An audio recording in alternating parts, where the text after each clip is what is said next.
Assalamualaikum warahmatullahi wabarakatuh. Hai semuanya, perkenalkan nama saya Alifa Azahra dengan NPM 10222023 dari kelas C1 Akuntansi angkatan 2022. Saya di sini akan menjelaskan tentang metode pengembangan sistem akuntansi pada mata kuliah Sistem Informasi Akuntansi dengan dosen pengampu Pak Ferian. Selamat menyaksikan. Langsung saja masuk ke dalam materinya, yaitu ada metodologi pengembangan sistem. Metodologi pengembangan sistem adalah langkah-langkah yang dilalui oleh analisis sistem dalam mengembangkan sistem informasi. Pengembangan sistem akuntansi dilaksanakan melalui 3 tahap utama. Yang pertama ada analisis sistem atau sistem analisis terbagi menjadi 4 tahap. Ada analisis pendahuluan, penyusunan usulan pelaksanaan analisis sistem, pelaksanaan analisis sistem, dan penyusunan laporan hasil analisis sistem. Lalu yang kedua ada desain sistem atau sistem desain, dan yang terakhir atau yang ketiga adalah implementasi sistem atau sistem implementation. Dalam analisis sistem, tahap yang pertama yaitu analisis pendahuluan atau preliminary analysis. Jika perusahaan memiliki departemen sistem informasi, pekerjaan pengembangan sistem akuntansi dalam perusahaan tersebut umumnya didahului dengan diterimanya permintaan jasa pengembangan sistem informasi dari pemakai informasi kepada analisis sistem dalam departemen tersebut. Permintaan jasa tersebut dituangkan dalam surat permintaan jasa pengembangan sistem informasi dan berisi penjelasan ringkas mengenai luas pekerjaan, hasil yang diinginkan, dan jangka waktu penyelesaian pekerjaan. Di dalam analisis pendahuluan, terdapat contoh surat permintaan jasa pengembangan sistem informasi. Bisa kalian lihat ya, seperti apa surat tersebut. Selanjutnya, ada tahap yang kedua dalam analisis sistem, yaitu penyusunan usulan pelaksanaan analisis sistem. Pelaksanaan analisis sistem direncanakan oleh analisis sistem dalam suatu dokumen tertulis yang disebut dengan usulan pelaksanaan analisis sistem. Maksud dihasilkannya dokumen tertulis tersebut adalah untuk mempertemukan pikiran pemakai informasi dengan analisis sistem mengenai pekerjaan pengembangan sistem akuntansi yang akan dilaksanakan oleh analisis sistem untuk memenuhi kebutuhan pemakai informasi.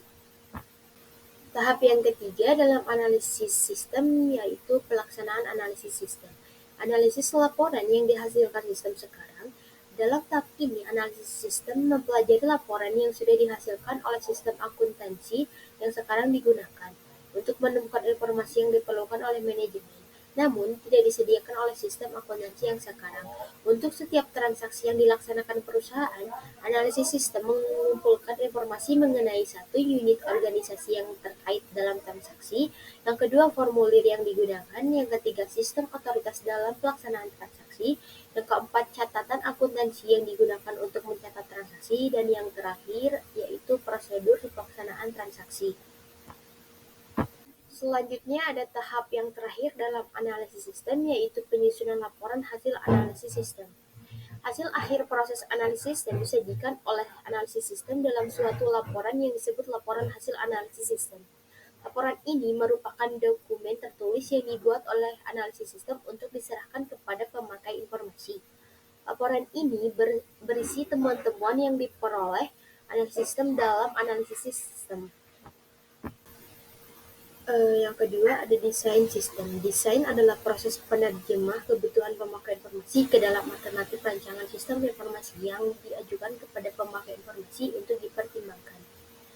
Tahap desain sistem ini dibagi menjadi 5 tahap. Yang pertama ada desain sistem secara garis besar, yang kedua penyusunan usulan desain sistem secara garis besar, yang ketiga evaluasi sistem, yang keempat penyusunan laporan final desain sistem secara garis besar, yang kelima desain sistem secara rinci, dan yang keenam penyusunan laporan final desain sistem secara rinci.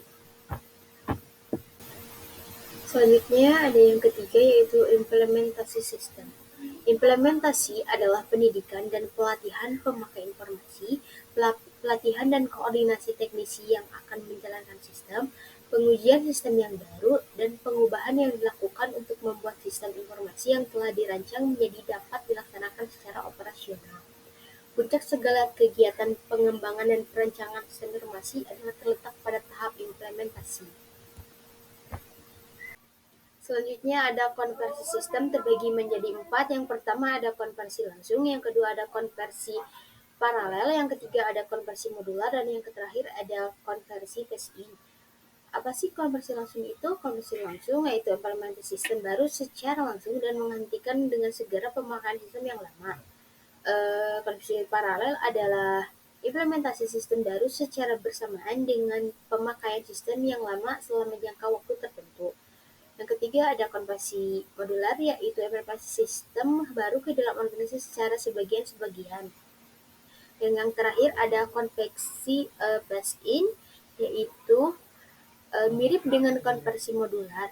Beda yang ada di antara keduanya adalah terletak pada konversi modular membagi organisasi untuk implementasi sistem baru, sedangkan pada konversi phase-in yang dibagi adalah sistemnya sendiri. Selanjutnya ada simbol untuk pembuatan bagian alir data atau data flow diagram. Yang pertama ada proses, yaitu pengolahan data. Yang kedua ada aliran material berbentuk panah tanpa warna, dan ada aliran data dengan panah berwarna hitam. Terus yang ketiga ada penghubung, yaitu berbentuk bulat sebagai penghubung halaman yang sama dan yang berbentuk. Yang kedua ada halaman lalu. Terus yang keempat ada tempat penyimpanan data atau arsip. Seperti itu gambarnya bisa Anda lihat. Dan yang kelima ada sumber atau tujuan data berbentuk persegi, dan yang terakhir ada masukan atau keluaran ditunjukkan oleh garis alir. Selanjutnya ada bagian alir data secara garis besar sistem penjualan tunai. Bisa dilihat ya oleh kalian, ada pembeli langsung ke pesanan, lalu mengolah pesanan, ada data pemesanan, lalu mengolah data pengiriman, selanjutnya mengolah faktur penjualan, dan yang terakhir ada mengolah pengiriman. Lalu selanjutnya ada bagian alir data secara rinci berbentuk kotak atau mengolah pesanan. Bisa kalian lihat sendiri ya, ada pembeli, lalu ada melihat pesanan, mengecek persediaan, lalu yang ketiga ada penentuan harga jual, yang keempat ada pemesanan kembali, dan lain sebagainya. Selanjutnya ada simbol untuk pembuatan bagian alir dokumen atau dokumen flowchart. Bentuk yang pertama itu seperti persegi ya, tapi ada lengkungan dikit gitu di bawahnya, yaitu dokumen. Simbol ini digunakan untuk menggambarkan semua jenis dokumen yang merupakan formulir yang digunakan untuk merekam data terjadinya suatu transaksi. Nama dokumen dicantumkan di tengah simbol. Contoh dokumen yang digambarkan dengan simbol ini adalah faktur penjualan, surat order pembelian, cek, bukti memorial, dan lain sebagainya. Yang kedua ada dokumen dan tembusannya. Simbol ini digunakan untuk menggambarkan dokumen asli dan tembusannya. Nomor lembar dokumen dicantumkan di sudut kanan atas. Lalu yang ketiga ada berbagai dokumen. Simbol ini digunakan untuk menggambarkan berbagai jenis dokumen yang digabungkan bersama di dalam satu paket. Nama dokumen dituliskan di dalam setiap simbol, dan nomor lembar dokumen ditemukan di sudut kanan atas simbol dokumen yang bersangkutan. Bisa dilihat ya teman-teman bagaimana sih bentuk simbolnya itu. Lalu selanjutnya ada catatan. Simbol ini digunakan untuk menggambarkan catatan akuntansi yang digunakan untuk mencatat data yang direkam sebelumnya di dalam dokumen atau formulir. Nama catatan akuntansi dicantumkan di dalam simbol ini. Catatan akuntansi yang digambarkan dengan simbol ini adalah jurnal, buku pembantu, dan buku besar. Bisa dilihat ya bentuknya seperti apa. Lalu yang kedua adalah ada bentuk bulat, yaitu penghubung pada halaman yang sama atau on-page connector.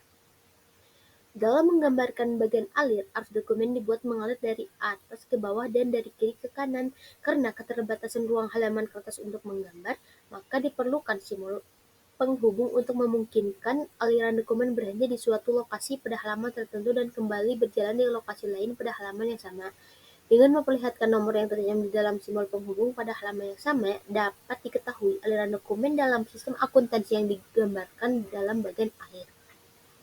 Lalu yang ketiga ada akhir dokumen dan mengarahkan pembaca ke simbol penghubung halaman yang sama yang bernomor seperti tercantum di dalam simbol tersebut.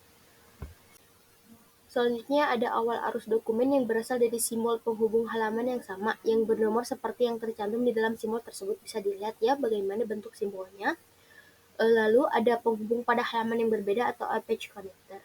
Jika untuk menggambarkan bagan alir suatu sistem akuntansi diperlukan lebih dari satu halaman, simbol ini harus digunakan untuk menunjukkan kemana dan bagaimana bagan alir terkait satu dengan yang lainnya. Nomor yang tercantum di dalam simbol penghubung menunjukkan bagaimana bagan alir yang tercantum pada halaman tertentu terkait dengan bagan alir yang tercantum pada halaman yang lain. Selanjutnya ada kegiatan manual. Simbol ini digunakan untuk menggambarkan kegiatan manual seperti menerima order dari pembeli, mengisi formulir, membandingkan, dan memeriksa berbagai jenis kegiatan klerikal yang lain. Uraian singkat kegiatan manual dicantumkan di dalam simbol ini. Bisa dilihat ya, teman-teman, seperti apa bentuknya. Yang kedua adalah keterangan atau komentar. Yang ketiga ada arsip sementara yang berbentuk segitiga tapi terbalik. Slide selanjutnya yaitu ada simbol arsip permanen.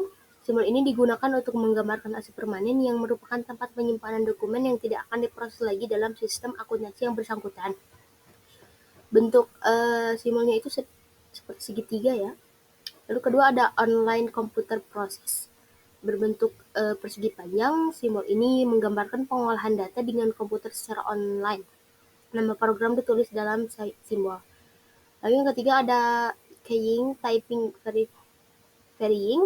Simbol ini menggambarkan pemasukan data ke dalam komputer melalui online terminal. Lalu selanjutnya ada pita magnetik atau magnetic tape. Yang selanjutnya ada online storage dan yang terakhir adalah keputusan. Bisa dilihat ya seperti apa bentuk simbolnya, terus kegunaan simbolnya. Selanjutnya ada simbol mulai atau berakhir atau terminal. Simbol ini untuk menggambarkan awal dan akhir suatu sistem akuntansi. Yang kedua ada simbol masuk ke sistem, yang ketiga ada keluar ke sistem lain. Bisa dilihat ya seperti apa bentuk simbolnya dan kegunaan masing-masing dari simbol tersebut. Penggunaan bagan alir lebih bermanfaat dibandingkan dengan uraian tertulis dalam menggambarkan suatu sistem. Gambaran sistem secara menyeluruh lebih mudah diperoleh dengan menggunakan bagan alir. Yang kedua, perubahan sistem lebih mudah digambarkan dengan menggunakan bagan alir. Yang ketiga, kelemahan-kelemahan dalam sistem dan identifikasi bidang-bidang yang memerlukan perbaikan lebih mudah ditemukan dengan bagan alir. Yang terakhir, dokumen sistem akuntansi dilakukan secara dengan menggunakan bagan alir. Baik, mungkin itu saja yang bisa saya sampaikan. Mohon maaf bila ada kesalahan kata maupun kalimat. Terima kasih yang sudah menonton video ini. Jangan lupa like and subscribe. Saya Alifa Azahra, pamit untuk undur diri. Wassalamualaikum warahmatullahi wabarakatuh.